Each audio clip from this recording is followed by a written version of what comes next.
Diesel has a real bad problem of getting water in the fuel, and water and injectors don't get along real well, so it tends to burn up the injectors.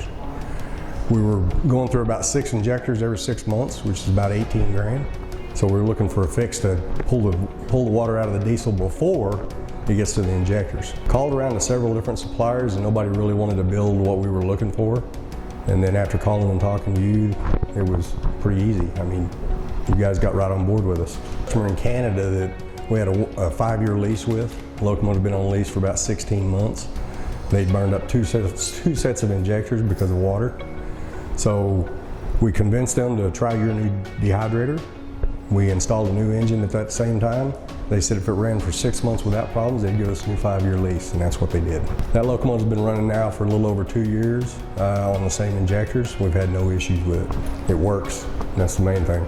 Saves money. You're saving on injectors, you're saving on engine couplers, you're saving on turbos, potential engine failures. I recommend it for anything that runs diesel because the quality of diesel is just not what it used to be.